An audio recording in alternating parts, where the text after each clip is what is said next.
¿Alguna vez firmaste un papel que cerraba 11 años de tu vida en menos de 10 minutos? ¿Qué harías si descubres que la persona que más te lastimó nunca actuó sola?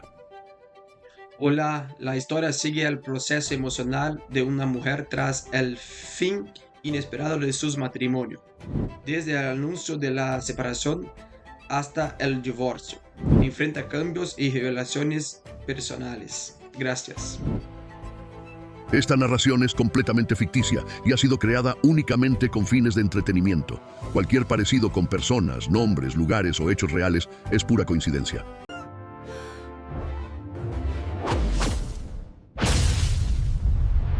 El acta de divorcio tiene fecha del 9 de febrero. La firmé en una notaría de la colonia Chapultepec Norte en Morelia, con las manos heladas y un café de máquina que sabía a plástico quemado. Nereida no fue. Mandó a su abogada, una muchacha que no me vio a los ojos ni una sola vez. Pero eso fue el final. La historia empieza 11 meses antes con un plato de corundas que se enfriaba en una mesa donde ya no cabíamos los dos. Era sábado. Habíamos quedado de comer juntas en casa de mi suegra, doña Petra, como cada 15 días desde que nos casamos. Nereida llegó 40 minutos tarde, sin avisarme, con el cabello recién lavado y una energía rara, como quien acaba de salir de algo que le gustó demasiado. Me dio un beso en la mejilla sin mirarme. Se sentó, tomó su tenedor y anunció, frente a su madre, frente a su hermana Lucía y frente a mí, que quería separarse, así, sin preámbulo. Ya no puedo seguir con esto, ¿vale? Necesito ser honesta conmigo misma. Doña Petra dejó caer la cuchara. Lucía me miró como si yo ya lo supiera, y yo me quedé viendo el plato de corundas que se enfriaba y pensé que 11 años de matrimonio acababan de ser reducidos a una frase que sonaba ensayada. No lloré. Eso es lo que más me sorprendió de mí misma en ese momento. Solo pregunté, con una voz que no reconocí como mía, ¿cuánto tiempo llevas pensando esto? Y Nereida, sin dudar, respondió, mucho. Lucía bajó la vista. Doña Petra empezó a hablar de que estas cosas pasan, que la vida es complicada, que lo importante era terminar bien. Y yo seguí sentada, con el café frío, sintiendo que había algo que no me estaban diciendo, algo que ya sabían todos menos yo. No era solo una separación, era otra cosa. Y lo que no sabían era que yo ya tenía una corazonada que había estado ignorando por meses, y que esa tarde, en esa mesa, dejé de ignorar para siempre. El acta de divorcio tiene fecha del 9 de febrero. La firmé en una notaría de la colonia Chapultepec Norte en Morelia, con las manos heladas y un café de máquina que sabía a plástico quemado. Nereida no fue. Mandó a su abogada, una muchacha que no me vio a los ojos ni una sola vez. Pero eso fue el final. La historia empieza 11 meses antes con un plato de corundas que se enfriaba en una mesa donde ya no cabíamos los dos. Era sábado. Habíamos quedado de comer juntas en casa de mi suegra, doña Petra, como cada 15 días desde que nos casamos. Nereida llegó 40 minutos tarde, sin avisarme, con el cabello recién lavado y una energía rara, como quien acaba de salir de algo que le gustó demasiado. Me dio un beso en la mejilla sin mirarme. Se sentó, tomó su tenedor y anunció, frente a su madre, frente a su hermana Lucía y frente a mí, que quería separarse. Así, sin preámbulo. Ya no puedo seguir con esto, ¿vale? Necesito ser honesta conmigo misma. Doña Petra dejó caer la cuchara. Lucía me miró como si yo ya lo supiera, y yo me quedé viendo el plato de corundas que se enfriaba, y pensé que 11 años de matrimonio acababan de ser reducidos a una frase que sonaba ensayada. No lloré. Eso es lo que más me sorprendió de mí misma en ese momento. Solo pregunté, con una voz que no reconocí como mía, ¿cuánto tiempo llevas pensando esto? Y Nereida, sin dudar, respondió, mucho. Lucía bajó la vista. Doña Petra empezó a hablar de que estas cosas pasan, que la vida es complicada, que lo importante era terminar bien, y yo seguí sentada, con el café frío, sintiendo que había algo que no me estaban diciendo, algo que ya sabían todos menos yo. No era solo una separación, era otra cosa, y lo que no sabían era que yo ya tenía una corazonada que había estado ignorando por meses, y que esa tarde, en esa mesa, dejé de ignorar para siempre. Manejé de regreso sola. Nereida se quedó en casa de su madre. Dijo que necesitaba hablar con ella, que mejor así. Yo no discutí. Agarré mis llaves. Dije hasta luego sin voltear y salí. En el coche, estacionada todavía frente a la casa de doña Petra, saqué el teléfono y me quedé viéndolo sin saber bien qué buscaba. Luego lo guardé y arranqué. Cuando llegué a nuestra casa, todo estaba igual que siempre. Sus zapatos junto a la puerta, su chamarra colgada en el perchero, su taza favorita en el escurridor. Todo en su lugar, como si nada hubiera pasado, como si ella no acabara de desarmar 11 años frente a un plato de comida. Me senté en el sillón y estuve así, quieta, un un buen rato, no llorando, solo pensando. Lo que me había dicho esa tarde era demasiado limpio, demasiado preparado. Necesito ser honesta conmigo misma. Es una frase que alguien practica frente al espejo, no algo que le sale de golpe un sábado al mediodía. Y Lucía, su hermana, que normalmente tiene una opinión sobre todo y no se calla nada, no había dicho una sola palabra en toda la comida. Solo me miraba, y cuando yo la miraba a ella, desviaba los ojos. Eso era lo que no cuadraba. Lucía siempre había sido ruidosa en todo, en las peleas de la familia, en los cumpleaños, en las decisiones de Nereida. Pero ese día estaba callada con una calma que no le pertenecía, una calma de quien ya sabe cómo termina la película. Empecé a repasar los últimos meses. Nereida había cambiado de gimnasio en agosto. Dijo que el nuevo quedaba más cerca de su trabajo. En septiembre empezó a llegar más tarde los martes y los jueves, siempre con alguna explicación distinta. En octubre, una noche que ella creía que yo dormía, la escuché hablar en voz baja en el baño, y cuando le pregunté al día siguiente con quién había hablado tan tarde, me dijo que con su mamá, que doña Petra tenía insomnio. Yo lo creí, o me hice que lo creía, que no es lo mismo. En noviembre encontré un recibo de un restaurante en el bolsillo de su pantalón cuando metí la ropa a lavar. 2 cubiertos, una botella de vino, un martes. Ella ese martes había llegado a las 10 de la noche diciendo que había tenido junta. Le mostré el recibo y me dijo que había salido con una compañera del trabajo a celebrar un proyecto que habían cerrado. Me dio el nombre, Fernanda. Yo no conocía a ninguna Fernanda, pero tampoco conocía a todas sus compañeras, así que lo dejé pasar. Ahora, sentada en ese sillón, el recibo, el gimnasio, los martes, el baño de noche, el silencio de Lucía, todo se acomodaba de una manera que me revolvía el estómago. No era solo que Nereida quisiera separarse, era que llevaba meses construyendo la salida, y alguien la había estado ayudando a construirla. Al día siguiente, domingo, Nereida llegó a casa como a las 11 de la mañana. Traía una mochila con ropa y me dijo que iba a quedarse unos días en casa de su mamá para que las dos tuviéramos espacio para pensar. Yo no protesté. Le pregunté si había alguien más. Me miró directo a los ojos y dijo que no. Luego agarró otras cosas del closet, un par de zapatos, su cargador, su libro de la mesita de noche y se fue. Esa misma tarde me llegó un mensaje de Lucía. Solo decía, vale, ¿estás bien? Le respondí que sí. No volvió a escribir. Pero ese mensaje me confirmó algo. Lucía estaba pendiente de mí con una culpa que no correspondía a una cuñada que solo se entera de las cosas al mismo tiempo que todos. Pasé esa semana trabajando de día y pensando de noche. Trabajo en una clínica veterinaria. Soy técnica y el trabajo me ayudó a mantenerme en pie, porque los animales no te preguntan cómo estás y tú no tienes que fingir que todo está bien. Solo haces lo que hay que hacer y el día avanza. El jueves de esa semana, Nereida me llamó para decirme que quería que habláramos formalmente, que había consultado con alguien sobre cómo proceder con el divorcio. Le pregunté con quién había hablado y me dijo que con una amiga que conocía el proceso. No me dio nombre. Colgamos sin decir mucho más. Esa noche, revisé las cuentas de la casa. Teníamos una cuenta conjunta para los gastos comunes, y aunque Nereida había dejado de depositar su parte puntualmente desde octubre, yo no había dicho nada porque pensé que era un descuido. Pero al revisar con cuidado vi que desde septiembre había retirado cantidades pequeñas pero constantes en efectivo, siempre los martes o los jueves. Nunca más de 2,000 pesos, nunca menos de 800. Como quien no quiere dejar rastro pero tampoco puede evitarlo del todo. No era dinero suficiente para irse a vivir a otro lado. Era dinero suficiente para pagar una cuenta en un restaurante, o la entrada a algún lugar, o un detalle pequeño para alguien. El tipo de gasto que no se pone en tarjeta cuando no quieres que aparezca en el estado de cuenta. Guardé los registros. No sé por qué lo hice en ese momento, fue un instinto, como cuando guardas algo que no sabes si vas a necesitar pero algo te dice que no lo tires. Lo imprimí todo y lo metí en un folder café que guardé en el cajón de mi ropa, debajo de los suéteres. El viernes siguiente, una compañera de trabajo, Rosario, que me conoce desde antes de casarme, me invitó a comer. Le conté lo básico, que Nereida y yo nos estábamos separando, que había sido de golpe. Rosario me escuchó sin interrumpirme y luego me dijo algo que se me quedó clavado. Vale, cuando alguien te pide el divorcio sin haber peleado contigo, sin haber intentado nada, es porque ya tomó la decisión con alguien más. No lo dijo con maldad, lo dijo como quien dice algo que sabe que duele pero que es necesario. Esa noche no dormí bien. Y a las 2 de la madrugada, sin pensarlo demasiado, abrí el perfil de Instagram de Lucía. No éramos cercanas en redes, pero tampoco nos habíamos bloqueado. Empecé a revisar sus publicaciones recientes, sus historias guardadas. Nada raro al principio. Luego fui a la sección de personas que seguía, y ahí, entre nombres que reconocía y nombres que no, vi uno que me hizo detenerme. Camila Reyes. Un perfil privado, foto de perfil donde apenas se veía a una mujer de espaldas frente al lago de Camécuaro. Sin nombre completo en la bio, solo una frase: Morelia, siempre en movimiento. Lucía seguía a poca gente, era de las que seguía solo a quienes conocía de verdad. Y ese perfil privado, sin cara visible, lo seguía desde hacía exactamente 4 meses. Cerré la aplicación y me quedé mirando el techo. 4 meses. Septiembre, el gimnasio nuevo. Los martes. No tenía nada concreto, solo piezas que todavía no formaban una imagen completa, pero las piezas estaban ahí, y ya no podía fingir que no las veía. Lo que vino después cambió todo. Pedí cita con una mediadora familiar, no para reconciliarme con Nereida, sino para entender qué me correspondía legalmente en el proceso de divorcio. Me llamaba Adriana, y en la primera sesión fue directa. Lo que yo había aportado a la vida en común. Los pagos de la hipoteca de los primeros 6 años que habían salido principalmente de mi sueldo mientras Nereida terminaba su posgrado, tenía peso. No era un tema sencillo, pero tampoco era invisible. Salí de esa cita con más claridad, no de lo que quería hacer, sino de lo que no iba a permitir que pasara. Nereida me llamó esa misma semana para decirme que quería vernos en un café para hablar de los términos. Quedamos en un lugar neutral, un café en el centro que ninguna de las dos frecuentaba. Llegué 5 minutos antes. Ella llegó exacta, sin chamarra aunque hacía frío, como quien sale con prisa de algún lugar caliente. Fue una conversación extraña. Hablamos de la casa, de los muebles, de la cuenta conjunta. Ella quería que todo fuera rápido y limpio. Sus palabras exactas. Rápido y limpio. Le pregunté de nuevo si había alguien más. Dijo que no era relevante para el proceso. Eso no era un no. Le dije que iba a tomar mi tiempo para revisar todo con calma. Vi cómo le cambió la expresión. Solo un segundo, pero lo vi. Algo de impaciencia o depresión, como quien tiene un calendario que yo no conocía. Esa noche Rosario me mandó un mensaje. Decía solo: ¿conoces a una mujer que se llama Camila Reyes? Pregunto, porque hoy la vi comiendo con Lucía en el fondo del río, y me pareció que la había visto antes contigo en algún lado. No la había visto conmigo en ningún lado. Yo no conocía a ninguna Camila Reyes, pero Rosario la había visto con Lucía, en un restaurante, un jueves. Le pedí que me describiera cómo era. Rosario me dijo: morena, pelo corto, como de 30 años, muy platicadora, se reía fuerte. Le pregunté si había tomado foto. Me mandó una, tomada con disimulo desde su mesa. Era borrosa, pero suficiente. Una mujer de espaldas en parte, de perfil en parte, con una risa que llenaba el espacio. La guardé. Al día siguiente fui a la clínica. Hice mi turno completo, y en el receso del mediodía busqué en Facebook el nombre Camila Reyes junto con Morelia. Hay muchas Camilas en Morelia, pero solo una tenía en su perfil, visible para el público, una foto en el lago de Camécuaro, de espaldas, con una frase sobre siempre estar en movimiento. El mismo perfil privado de Instagram que Lucía seguía. El perfil de Facebook era más abierto, no mucho, pero lo suficiente. Podía ver algunas fotos etiquetadas por otros, y en una de ellas, de hacía 3 meses, en un cumpleaños, entre varias personas que no reconocí, estaba Lucía, sonriendo, con el brazo sobre el hombro de Camila Reyes. No era una amiga nueva de Lucía, era alguien que Lucía conocía bien, alguien que Lucía había integrado a su círculo, y yo no existía en ninguna de esas fotos, aunque llevaba 11 años siendo parte de esa familia. Fui al baño de la clínica, cerré la puerta con seguro, y estuve 5 minutos apoyada en el lavabo, respirando, no llorando. Ya había pasado la etapa de llorar sin entender. Ahora entendía, y eso era diferente, más frío, más firme. Esa tarde, de regreso a casa, recibí una llamada de doña Petra. No nos habíamos hablado desde el sábado de las corundas. Me saludó con su voz de siempre, pausada, como si midiera cada palabra antes de soltarla. Me dijo que esperaba que yo estuviera bien, que lo que estaba pasando era difícil para todos, que ella quería que todo se resolviera de manera civilizada. Le dije que yo también. Luego hubo un silencio y doña Petra dijo algo que no esperaba. Nereida no siempre toma buenas decisiones, Valeria, pero es mi hija y la voy a apoyar. No era una disculpa, era una advertencia. Le agradecí la llamada y colgué. Esa noche saqué el folder café de debajo de los suéteres. Puse los registros de la cuenta, la foto borrosa del restaurante, las capturas del perfil de Camila en Facebook. No tenía un caso, tenía piezas, pero las piezas ya formaban algo que se podía ver. Y lo que se podía ver era esto. Nereida llevaba meses saliendo con alguien. Lucía lo sabía y los había presentado, o al menos encubierto. Doña Petra sabía suficiente como para llamarme a pedirme que fuera civilizada antes de que yo siquiera hubiera levantado la voz. Y las 3 habían decidido que yo no merecía saber la verdad. Guardé el folder, apagué la luz y empecé a planear con mucha calma lo que iba a hacer después. La infidelidad no me rompió. Lo que me rompió fue el silencio coordinado de todas ellas. Eso fue lo que decidió todo. Hubo una semana en que no hice nada visible. Por fuera seguía igual. Trabajaba, contestaba los mensajes de Nereida sobre el proceso de divorcio con respuestas cortas y neutras, comía, dormía. Por dentro estaba ordenando todo. Lo primero que hice fue hablar con mi prima Dolores, que vive en Pátzcuaro y con quien tengo confianza desde chicas. No le conté todo, solo lo suficiente para tener a alguien que supiera lo que estaba pasando y que no fuera del círculo de Nereida. Dolores me escuchó, no me dio consejos que no le pedí y solo dijo: cuídate, prima, y no firmes nada todavía. Era exactamente lo que necesitaba oír. Lo segundo fue hablar con Rosario, pero esta vez con más detalle. Le pedí que si volvía a ver a Lucía con Camila Reyes o a Nereida con alguien que no reconociera, me avisara sin hacer escándalo. Rosario es discreta cuando la situación lo pide. Asintió y no preguntó más. Lo tercero fue algo que me costó más trabajo. Una noche, cuando Nereida pasó a recoger recoger más ropa. La dejé entrar y la observé. No con rencor, sino con atención. Cómo se movía por la casa, a qué cajones iba primero, qué miraba antes de guardar las cosas. Y me di cuenta de algo. Tenía prisa. No la prisa de alguien incómodo en una situación difícil. Era la prisa de alguien que tiene a dónde llegar. Le pregunté, sin dramatismo, si pensaba quedarse en casa de su mamá todo el tiempo que durara el proceso. Me dijo que sí, que por ahora era lo más práctico. Le dije que de acuerdo. Me dio un beso en la frente antes de salir. Ese tipo de beso que ya no significa nada, pero que la gente da porque no sabe cómo irse sin él. Cerré la puerta y esperé 10 minutos. Luego salí al coche y manejé despacio por la calle donde vive doña Petra. El coche de Nereida no estaba ahí. Lo busqué en el estacionamiento de la esquina. Tampoco. Seguí manejando sin plan fijo, dando vueltas por el rumbo, y 3 cuadras más adelante, frente a un edificio de departamentos que no tenía nada de especial, vi el coche de Nereida estacionado. Motor frío ya, o sea que llevaba un rato ahí. Me estacioné a distancia. No bajé. Solo anoté la dirección en el teléfono y me fui. Al día siguiente, en el descanso de la clínica, busqué esa dirección. Era un edificio de renta. Departamentos para 1 o 2 personas. Nada lujoso pero tampoco malo. Lo que una mujer de 30 años puede pagar si trabaja y no tiene dependientes. Busqué si el nombre Camila Reyes aparecía asociado a esa colonia en alguna red y no encontré nada directo. Pero no necesitaba prueba de eso. Ya tenía suficiente para saber lo que necesitaba saber. Lo que vino después me lo trajo Rosario sin buscarlo. Un miércoles me llamó desde afuera de su consulta, hablando rápido y en voz baja. Vale, estoy en la farmacia de Vertis y acabo de ver a Lucía con una mujer. No es la misma del restaurante, es otra. Y están hablando de ti. No entendí bien al principio y le pedí que repitiera. Escuché tu nombre, vale. Están hablando en voz baja, pero yo estaba justo atrás del estante y alcancé a oír. Lucía dijo tu nombre y dijo algo de que esperaba que no pusiera problemas. Rosario colgó rápido porque Lucía se empezó a mover. Me quedé con el teléfono en la mano. Lucía hablando de mí con alguien que yo no conocía, esperando que yo no pusiera problemas. Como si el proceso de divorcio fuera algo que ellas estaban administrando, no algo que me estaba pasando a mí. Esa noche llamé a mi prima Dolores y le conté todo. Ya no solo lo suficiente, todo. Los registros de la cuenta, el perfil de Camila, el edificio, lo de Rosario en la farmacia. Dolores escuchó en silencio y al final dijo, ¿sabes qué es lo que más me enoja de todo esto? Que te están tratando como si fueras un problema a resolver, no una persona a quien le deben respeto. Tenía razón, y eso fue lo que terminó de encender algo en mí, que había estado a punto de apagarse. Al día siguiente le escribí a Nereida. Cortés, directa. Quería reunirnos una vez más antes de avanzar con cualquier trámite, con las 2 solas, sin abogadas ni mediadoras, solo para hablar. Me dijo que no veía el caso, pero que sí, que el viernes sí quería. El viernes llegué al café antes que ella. Pedí agua, esperé. Nereida llegó con esa misma energía que había traído el día de las corundas, esa energía de quien ya está del otro lado y solo está cumpliendo un trámite. Se sentó, pidió un cortado y me preguntó de qué quería hablar. Le dije, de Camila Reyes. El cortado que el mesero estaba poniendo en la mesa casi se cae. Nereida lo agarró al vuelo, pero le temblaron los dedos. Me miró, y en ese momento supe que todo lo que había armado en mi cabeza era exacto. No habló por varios segundos. Luego dijo, con una voz que ya no tenía nada de esa calma ensayada, ¿dónde escuchaste ese nombre? Le dije que no importaba dónde. Lo que importaba era que ella me había mirado a los ojos 2 veces y me había dicho que no había nadie más, y que eso, más que la traición en sí, era lo que no iba a olvidar. Se le llenaron los ojos, no de arrepentimiento, creo, de vergüenza de que la hubieran encontrado, que no es lo mismo. Le dije que íbamos a continuar con el proceso de divorcio, pero que ya no iba a ser rápido ni limpio en sus términos, que yo tenía documentos, fechas y nombres, y que si ella quería complicar las cosas, yo tenía con qué defenderme. No levanté la voz, no lloré, solo lo dije. Nereida salió del café sin terminar su cortado, y yo pedí otro vaso de agua. Me quedé sentada otros 10 minutos, viendo la calle por el ventanal, y luego pagué y me fui. Lo que venía después iba a ser difícil, pero ya no me asustaba. Las semanas que siguieron fueron las más tensas de todo el proceso, pero también las primeras en que yo sentí que tenía el control de algo. No de mis sentimientos, eso tardaría más, pero sí de la situación. Nereida no volvió a hablar de rapidez. Sus mensajes se volvieron más formales, más cuidados, como si alguien le estuviera revisando lo que escribía antes de enviarlo. Dejó de presionar con fechas, y eso me dijo más que cualquier conversación. Saber que yo tenía información la había hecho cambiar de velocidad. Doña Petra llamó una vez más. Esta vez el tono era diferente, menos pausado, más nervioso. Me preguntó si estaba hablando con alguien, refiriéndose a una mediadora o algo así. Le dije que sí, que estaba tomando el proceso con calma y con apoyo. Hubo un silencio, y luego me dijo que esperaba que no fuéramos a sacar cosas que no vienen al caso. Le respondí que yo solo iba a hablar de lo que era necesario para protegerme. Colgó. Lucía no me llamó, pero una tarde, llegando a casa de trabajar, la encontré estacionada frente a mi puerta. Bajó del coche en cuanto me vio. Traía cara de quien viene a decir algo que lleva días ensayando. Vale, necesito explicarte. Me detuve frente a ella. No la invité a entrar. No hay nada que explicar, Lucía. Sí hay. Yo no sabía que iba a terminar así. Camila es amiga mía desde antes. Y cuando me di cuenta cuenta de lo que estaba pasando entre ella y Nereida. Ya estaba pasando. Intenté decirle a Nereida que te lo dijera, que fuera honesta contigo. La miré. Era posible que fuera verdad en parte. También era posible que no. Pero lo que sí era cierto era que en ningún momento Lucía había hecho nada para avisarme a mí. Ningún mensaje, ninguna llamada, nada. Solo ese ¿estás bien? De domingo que llegó cuando todo ya había explotado. ¿Cuánto tiempo lo sabías? Se quedó callada. ¿Cuánto tiempo, Lucía? Desde octubre. Octubre. 4 meses antes de ese sábado en la mesa con las corundas. 4 meses en que me vio en reuniones familiares, en que me saludó normal, en que dejó que yo siguiera viviendo en una mentira sin decirme nada. No grité, no tenía caso. Entonces ya sabes todo lo que necesitabas explicarme, y ya sé todo lo que necesitaba saber. Entré a mi casa y cerré la puerta. Escuché el coche de Lucía arrancar unos minutos después. Esa noche, por primera vez en meses, dormí sin despertarme a la mitad. El proceso de divorcio tomó todavía varios meses. No fue fácil. Hubo momentos en que Nereida intentó retomar el ritmo de las primeras semanas, presionando a través de su abogada para cerrar todo rápido. Pero yo ya no cedía a los tiempos de nadie más que a los míos. La mediadora Adriana fue clave. Revisamos cada punto con cuidado. Lo que yo había aportado quedó documentado, y el acuerdo final fue justo, no generoso para ella. En enero, Rosario me invitó a una posada con amigos que yo no conocía, gente de su trabajo y del rumbo donde vive. Fui porque Rosario insistió y porque llevarme bien con la soledad no significa quedarme encerrada. Esa noche conocí a varias personas. Hablé de trabajo y de animales y de cosas que no tenían nada que ver con divorcios ni con traiciones. Y por unas horas me acordé de que seguía siendo alguien fuera de todo eso. El 9 de febrero firmé el acta. Manos heladas, café de plástico, una abogada que no me miró a los ojos. Salí de la notaría y me fui directo a la clínica porque tenía turno de tarde. Entré, me puse el delantal y atendí a un gato con una pata enyesada que se llamaba Sultán y que me mordió el guante 2 veces. Fue exactamente lo que necesitaba. 3 meses después del 9 de febrero, Nereida y Camila Reyes dejaron el departamento donde vivían. No lo supe por Rosario esta vez. Me lo dijo Dolores, que había escuchado de alguien del rumbo que las dos habían tenido una pelea fuerte y que Camila se había ido primero. Nereida duró 2 semanas sola en ese departamento y luego se fue a casa de doña Petra con las maletas. No sentí nada especial cuando me enteré, o sentí algo que no era alegría exactamente, sino una especie de confirmación sorda, que lo que Nereida había elegido destruir no era mejor que lo que destruyó, solo era diferente, y diferente no era suficiente. Lucía dejó de aparecer en cualquier contexto relacionado conmigo. No me bloqueó, yo tampoco a ella, pero hubo un silencio mutuo que ninguna de las dos fue a romper. Años de ser cuñadas, de navidades y cumpleaños, y comidas de cada 15 días, reducidos a un silencio que ya no molestaba, solo estaba ahí, como los cuartos que uno deja de usar. Doña Petra, según supe de vuelta por Dolores, andaba diciéndole a quien quisiera escucharla que yo había sido muy dura en el proceso, que había complicado todo innecesariamente, que Nereida se merecía un mejor cierre. Yo dejé que lo dijera. La gente que me conocía sabía lo que había pasado, y la gente que no me conocía no importaba. En mayo me cambiaron de turno en la clínica y empecé a trabajar las mañanas. Eso cambió mi rutina de una manera que no esperaba. De repente tenía las tardes libres, y tuve que aprender a hacer algo con ese tiempo que antes llenaba de otra manera. Empecé a caminar, primero por el rumbo de mi casa, luego más lejos, hasta el Parque Cuauhtémoc, hasta el acueducto. Caminaba con audífonos o sin ellos, según el día, y fui descubriendo que Morelia es una ciudad que se ve diferente a las 4 de la tarde que a cualquier otra hora. Rosario y yo empezamos a comer juntas los miércoles, algo que nunca habíamos hecho de manera regular. Son comidas largas, con café después, y hablamos de trabajo y de sus hijos y de cosas que me importan aunque no sean mías. Eso también fue nuevo, interesarme de verdad en la vida de alguien más sin sentir que estaba distrayéndome de algo. En julio, Dolores vino a visitarme desde Pátzcuaro. Pasó un fin de semana en mi casa. Dormimos poco, hablamos mucho, y el domingo fuera de la ciudad encontramos un mercado donde vendían tejidos y comimos garnachas paradas junto a un puesto. Fue un fin de semana sin ningún evento importante y fue uno de los mejores que recuerdo en mucho tiempo. No he vuelto a saber de Nereida directamente. No tengo ningún motivo para hacerlo. El acta dice todo lo que hay que decir entre nosotras. Lo que quedó de esos 11 años no es rencor. Es algo más parecido al registro de una lección aprendida con el cuerpo, que puedes vivir 11 años al lado de alguien y no conocer todas las habitaciones de esa persona, y que cuando esas habitaciones se abren de golpe, lo que encuentras adentro no siempre tiene que ver contigo. A veces tiene que ver solo con lo que esa persona no se animó a decirte nunca. Planto lo que quiero cosechar. Ellas cosecharon lo que plantaron. No hay mucho más que decir sobre eso. Hoy trabajo, camino, como con Rosario los miércoles, y a veces hablo por teléfono con Dolores hasta que se nos acaba el tema y nos quedamos en silencio, y ese silencio también es bueno. Sultán, el gato de la pata enyesada, volvió a la clínica en agosto para su revisión final y no me mordió. Eso también cuenta.